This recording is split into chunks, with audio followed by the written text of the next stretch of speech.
Before we begin, please note that this is an AI-generated deep dive based on the original German transcript of the Mr. Futsal podcast, episode 225. The title of that original episode is Nagelsmann Affect the Right Time Student Games. The original podcast hosts are Sebastian Rauch and Dr. Daniel Weimar.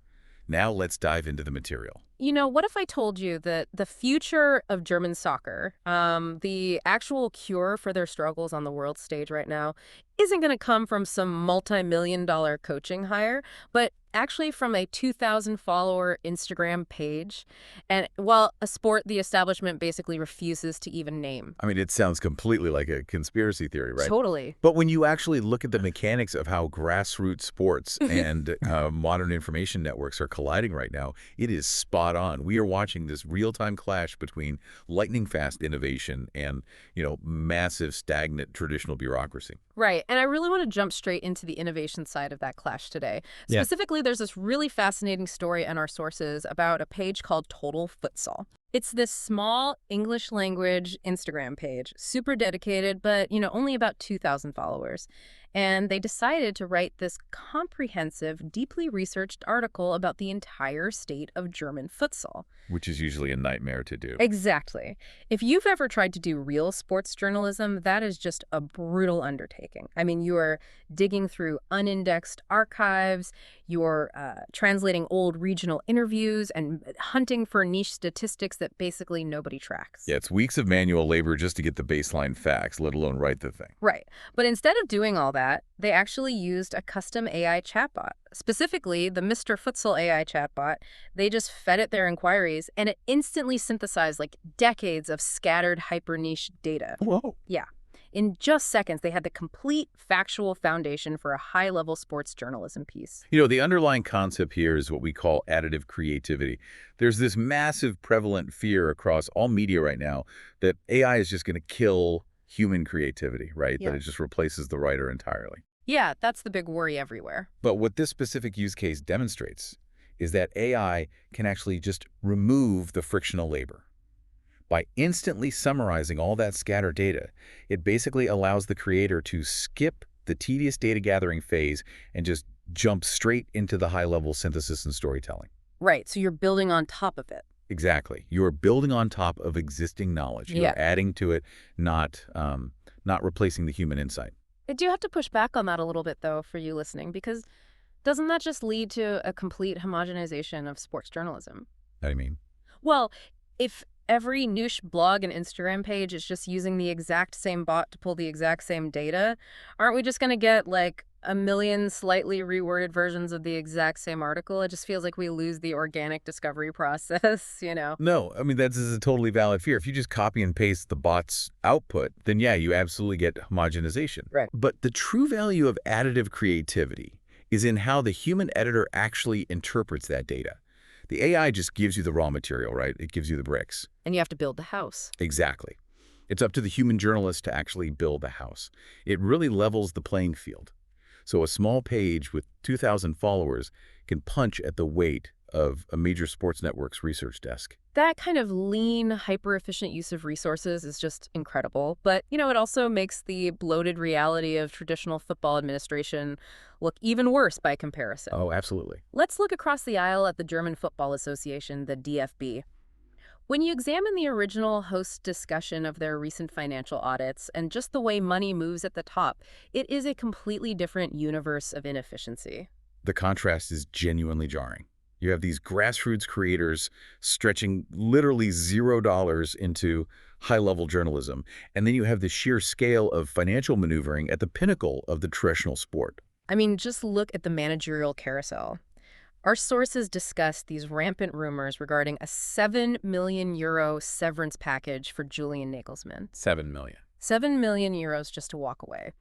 And when you compare that to the salaries of international managers, like Didier Deschamps managing France or Ronald Koeman with the Netherlands, the German numbers are just astronomical. And that's before you even get to the rumors of Jurgen Klopp. Oh, right. Who would theoretically command a massive double-digit million salary just to take over? Which really brings us to a profound problem in resource allocation. Think about what that single theoretical €7 million severance check actually represents. It's so much money. If you took that exact amount and injected it directly into the German futsal program, you could theoretically fund the entire national infrastructure to an international top-tier status for 2 full years. Let's really put that in perspective for you listening, because we aren't just talking about buying some new jerseys here. What does 7 million euros actually buy a niche sport over 2 years? It buys complete structural transformation. You are talking about hiring full-time elite national coaches instead of relying on part-timers. Right. You are funding dedicated indoor facilities in major cities so teams don't have to literally fight for school gymnasium time. You can build a comprehensive national youth scouting network. Wow. Yeah, you elevate an entire national sporting infrastructure to the global elite, and it's all for the price of one manager's please leave bonus. It is just staggering. We are talking about throwing millions at a problem on the massive outdoor pitch, but ironically, the most innovative technical solutions on that global stage are actually currently being pulled straight from the tight, underfunded indoor courts. Yes. Which takes us to the World Cup penalty shootout between Morocco and the Netherlands. This is undoubtedly one of the best examples of cross-sport technique bleeding into the mainstream. The Moroccan goalkeeper, Yassine Bounou, usually, if you watch a high-stakes penalty shootout, you see the goalkeeper guess aside, they pick a corner, and they just launch themselves blindly, basically hoping the ball happens to go there. Yeah. Right, it's essentially a coin flip. Exactly. But Bounou did something entirely different, something straight out of the futsal playbook. He stayed central. Instead of diving blindly, he took these quick, calculated lateral steps to the left and right, covering a third of the goal. And it worked beautifully. It did. He saved a high shot right under the crossbar that a traditional diving keeper would have been completely, totally helpless against. The biomechanics behind why this works are just brilliant. In a penalty kick, there's a specific, unavoidable millisecond where the shooter actually has to look down to strike the ball cleanly. Oh, interesting. Yeah, it is physically impossible to keep your eyes locked on the goalkeeper through the entire striking motion. And Bounou utilizes that exact microsecond. So instead of guessing, he's actually reading the timing of the shooter's eyes? Exactly. He waits for the shooter's eyes to drop toward the grass, and in that split second, he shifts his positioning. That's wild. By staying upright and moving laterally, he prioritizes maximum surface area coverage over a blind, extended dive. Because futsal goals are smaller and shots come from extremely close range, indoor keepers are heavily trained to make themselves a massive physical barrier to block angles. Right, they can't just dive out of the way. Exactly. So Bounou essentially treated the massive World Cup net like a tight futsal goal. He covered the highest probability strike zones with his body mass, rather than just gambling on a corner. It is just incredible to watch a technique born in a cramped indoor hall decide a match on the biggest sporting stage on Earth.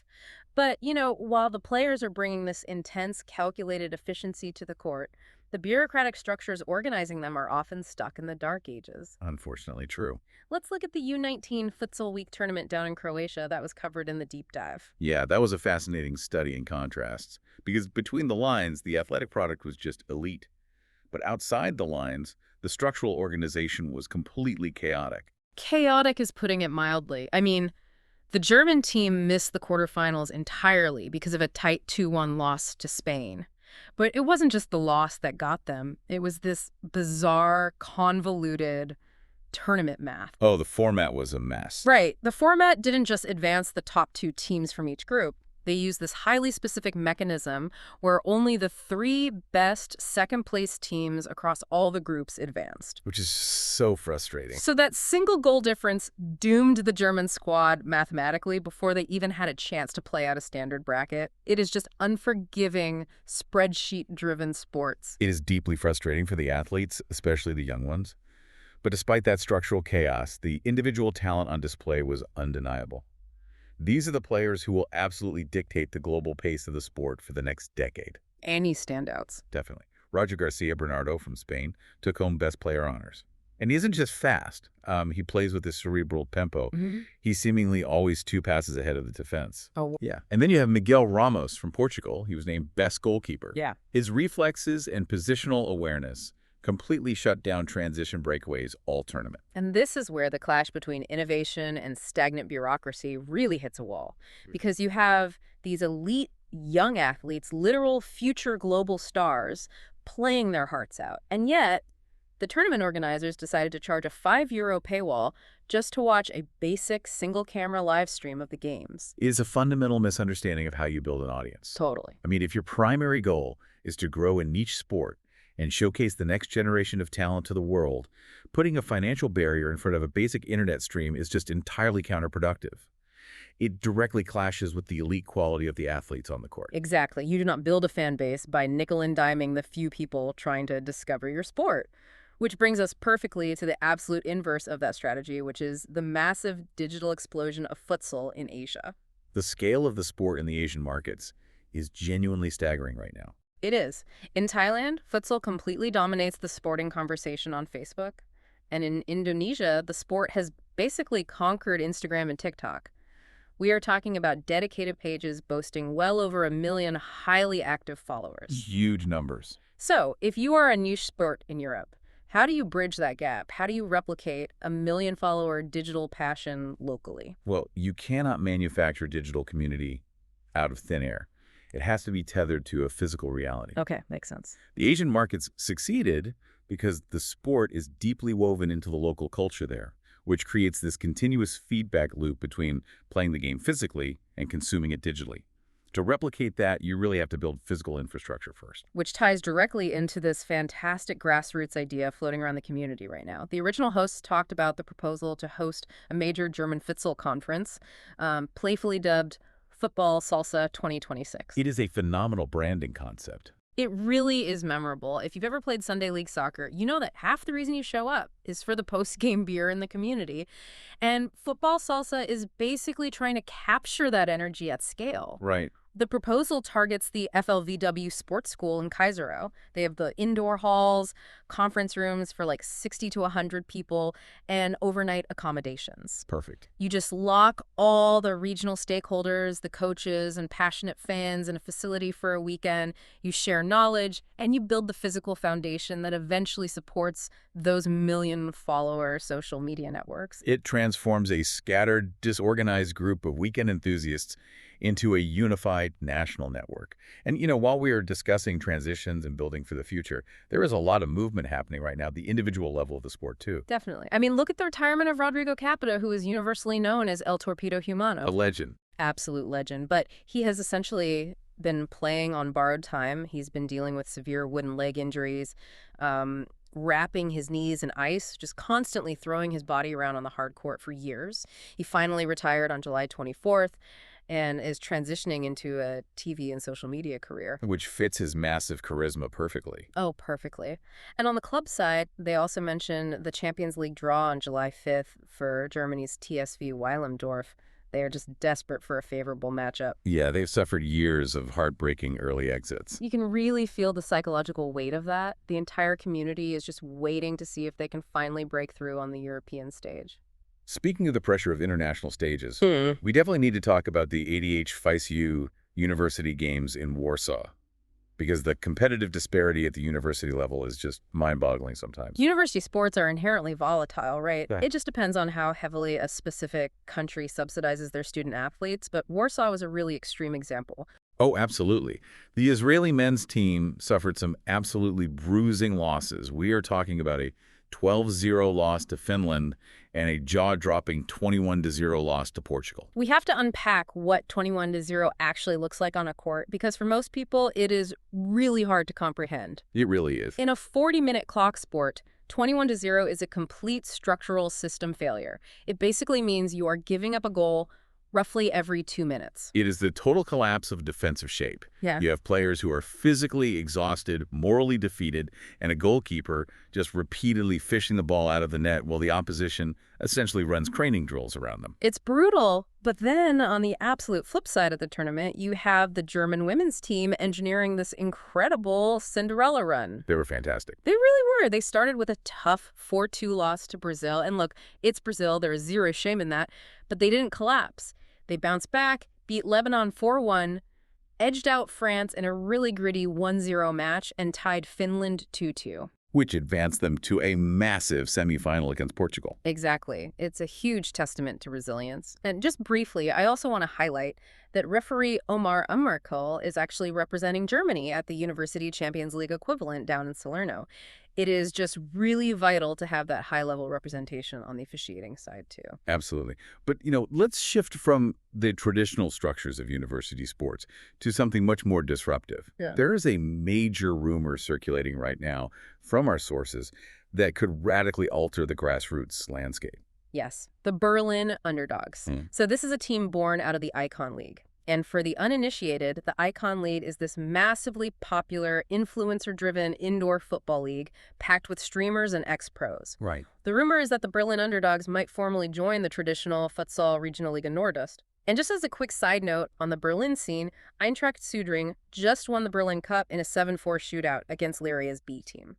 But getting back to the Icon League rumor, this just feels like two completely different universes colliding. It is arguably the biggest ethical dilemma facing grassroots sports today. We are looking at a potential symbiosis here, but it is incredibly fraught. How so? Well, on one hand, inviting an influencer-backed team into a traditional regional league injects serious money, massive digital audiences, and just unprecedented growth potential into a sport that desperately needs eyeballs. I hear a massive but coming. But it raises severe questions regarding the distortion of fair competition. What are their fundamental motivations? Right. Imagine a scenario where the Berlin Underdogs have a scheduling conflict.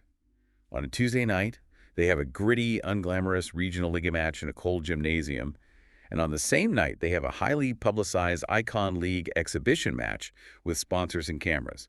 Which one are they going to skip? We both know the answer to that. They go where the cameras are. They basically become tourists in the traditional league. Exactly. And the implications actually go deeper. What if they absolutely dominate the Regional Liga, win the championship, but have absolutely zero intention of paying the higher licensing fees required to promote to the Bundesliga? Oh, I didn't even think of that. Yeah, they could essentially use their traditional league as a low-stakes training ground, acting as competitive ceiling that blocks legitimate grassroots teams, like Eintracht Sudring, from moving up the pyramid. It forces the whole community to ask, is the influencer money actually worth sacrificing the integrity of your competitive pyramid? It is kind of the ultimate deal with the devil. Do you take the cash and the fame, knowing they might not respect the history of the league? It's a really tough call. But thankfully, not everyone is looking for an influencer shortcut. Very true. Look at a guy like Ali Freibert. When his team, the Augsburg Dragons, unfortunately folded, he didn't just quit. Instead, he completely doubled down on the foundation. Doing the hard work. Exactly. He is currently building a rare year-round futsal school in Augsburg. He's organizing a training camp in Italy, out in Udine and Venezia, and he's even bringing in elite trainers from the famous Spanish club El Pozo to teach technique in Germany. That is the absolute definition of foundational work. Yeah. He is bypassing the quick hype to build the physical infrastructure from the ground up. And, his dedication feeds directly into the core philosophical debate happening right now in the original podcast, the concept of the right time. Right. This whole debate was basically triggered by an impassioned Instagram post from the Futsal Panthers Cologne. Their core argument is this. Look at the German national outdoor football team. They have been struggling on the global stage. They really have. They lack technical flair, and they look completely lost when pressed in tight spaces. So the Panthers argue that this exact moment of crisis is the perfect momentum to push futsal to the DFB. Not just as a fun winter hobby, but as the ultimate mandatory development tool for technical skills. They are essentially saying, look at your struggles, we have the exact cure. It is a completely logical, sound argument. Yeah. But it immediately crashes into a massive branding and cultural blockade within the German football establishment. So? Well, the irony is that the DFB actually recognizes the value of this exact style of play. In their youth coaching philosophy, they aggressively promote what they call Kleinfeld, or small-sided games. They want kids touching the ball more frequently in confined areas. Which is literally just the definition of futsal. Functionally, yes. Yeah. But the DFB adamantly refuses to use the actual word futsal. Within traditional German sporting culture, futsal is treated as a Fremdwort, like a foreign alien term. It doesn't sound like traditional football to them. Right. And because of that purely linguistic barrier, traditional old-school grassroots coaches reject it out of hand. They view it as a foreign gimmick threatening their traditional methods, rather than a proven developmental tool. Okay, I have an analogy for this. Think about trying to sell sushi to people in the American Midwest back in the 1980s. Okay, I'm listening. If you put a plate of raw fish wrapped in black seaweed in front of a traditional meat and potatoes crowd, they are going to reject it entirely. It's too foreign. It's a culinary framework. So what do smart chefs do? They invented the California roll. They hid the seaweed on the inside. They used cooked crab meat, called it something familiar and approachable, and suddenly everyone was eating sushi without even realizing it. That is a brilliant comparison. Yeah. And it aligns perfectly with the strategic solution being debated right now. Yeah. It has been heavily suggested that simply rebranding futsal domestically as Hallenfußball, which translates directly to indoor football, would instantly disarm the traditionalists. You get a California roll. Exactly. By giving it a familiar, culturally accepted German name, you hide the seaweed. You get the old-school coaches to adopt the methodology without triggering their defensive cultural resistance to the foreign terminology. It really all comes down to packaging. And speaking of packaging solutions, an AI-generated 10-point master plan was recently proposed to capitalize on this current crisis in German football. A few points from this plan are genuinely fascinating. Look at them. First, making futsal absolutely mandatory in all professional youth academies. Which ensures a technical baseline for the next generation. That's huge. Definitely. But the second point is arguably the most pragmatic hurdle to clear: establishing universal double playing rights. Oh, absolutely vital. If you've ever coached youth sports, you know exactly why this is vital. Outdoor youth coaches are incredibly territorial. If a talented kid wants to play futsal on a Thursday night, the outdoor coach panics, fearing they will lose their star player or that the kid will, roll an ankle. They basically view indoor as an enemy. Right. By legally instituting double playing rights, a player can seamlessly participate in both without any bureaucratic penalty. It removes the friction and turns the two sports into allies instead of rivals. And the final standout point from that master plan is establishing futsal as an independent 22nd state association within the governing body. Right now, futsal operates more like a neglected subcommittee on a Friday afternoon agenda. Yeah, pushed to the side. Giving it a 22nd association status means structural autonomy, a real seat at the table, and most importantly, protected funding. Without that, it will always be the first item cut from the budget. Which brings us right back to the beginning of this deep dive. If they had that autonomous 22nd state association, maybe that hypothetical 7 million euros wouldn't just vanish into a manager's severance package. It's entirely possible. To wrap things up today, let's take a quick look at the digital pulse of the community based on the Instagram statistics discussed at the end of the original episode. The growth metrics are highly encouraging. The Mr. Futsal Instagram page is nearing 9,800 followers, proving there's a really dedicated, sticky core audience there. We also saw the main DSB channel experience a highly noticeable temporary spike in engagement, driven specifically by their U19 futsal content. And furthermore, grassroots pages like Eisenberg United continue to show really impressive platform growth. The hunger for the sport is absolutely there. The hunger is undeniably there. But, the methods we choose to feed that hunger bring us to a profound crossroads for the future of the sport. Very true. Which leads to our final thought for you to ponder. We've talked today about the Berlin underdogs and the temptation of Icon League influencer money. We've talked about completely rebranding the sport to Hallenfußball just to sneak it past stubborn traditionalists like a California roll. Right. If the entire future of traditional grassroots sports relies on adopting flashy influencer league models and renaming your sport entirely just to make it palatable to an establishment that won't even say its name, what happens to the pure identity of the game? Are we successfully saving the sport of futsal, or are we just packaging a brand new product? Where is the line between evolving to survive and losing a sport's soul entirely? That is the defining question of this era, and honestly, there are no easy answers. Exactly. Something for you to mull over until next time. Keep diving deep.